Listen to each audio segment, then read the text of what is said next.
Hey, how you doing today? My name is Relly, and thank you so much for stopping by. Today, I want to show you how to defeat the Watcher Knights in Hollow Knight without having the Shade Cloak. And so, first off, as you can see, we are here on the map. We are over in the Watcher Spire, and I have not upgraded my nail.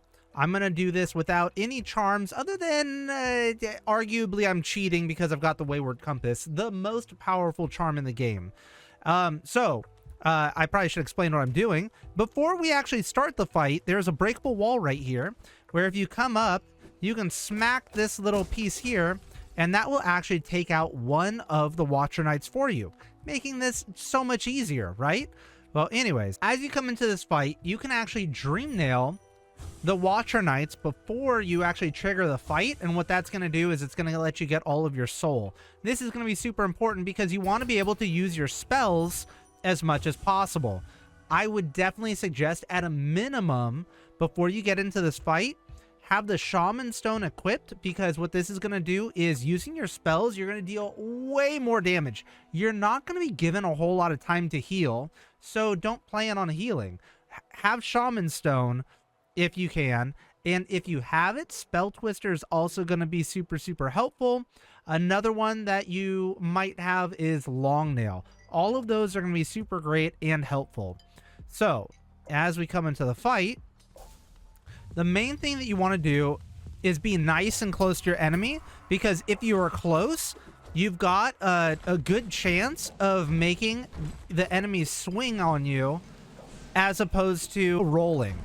If you're too far away, the Watcher Knight has to roll. The main thing that we want to try and do is get multiple hits off with our fireball. So when they roll past you, if you can do a fireball right over their head, that's going to be where you're going to get the most damage.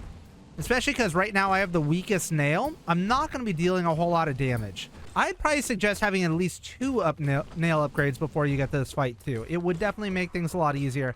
And then also if you've got Shaman Stone to make it so your spells are dealing more damage, that's going to help a lot too. One thing to note is if you see them starting to walk around, if you are close enough to them, it will force them to do a swing attack.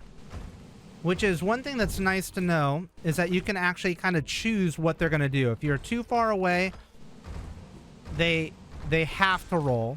But if you are close enough, so right there he was starting the walk, but I was still just a little bit too far away. Again, you don't have much time to heal, but if you can get one of them to swing on you when you only have one to deal with, that is probably one of your best times to heal. You also don't want to be stuck at full soul.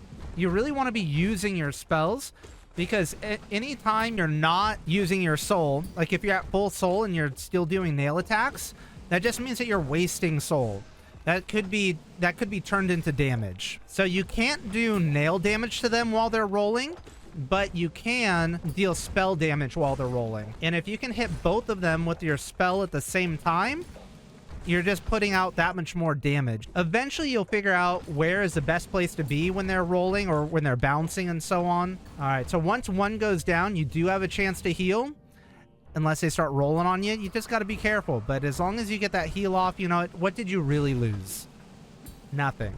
If you get too close to the edges, what's going to end up happening is when they go to roll, there's a chance that they actually bounce off the wall and they just kind of do funky things. And it's just not a good place to be.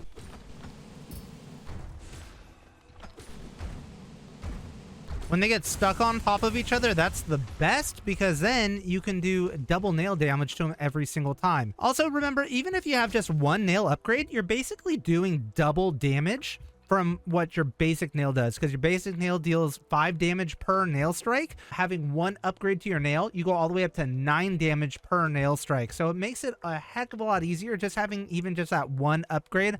I would highly suggest it. That, and if you've got Shaman Stone, you've got anything else, it's going to make that fight just way easier. Eventually you get used to knowing how to navigate the fight and where are your safe spots when they're rolling versus when they're bouncing. So anyways, I hope you found this video helpful. And yeah, thank you so much for watching to the end. Thank you to my members for supporting the channel. And thank you. Again, my name's Relia, and I'll talk to you more again real soon. Thanks. Bye.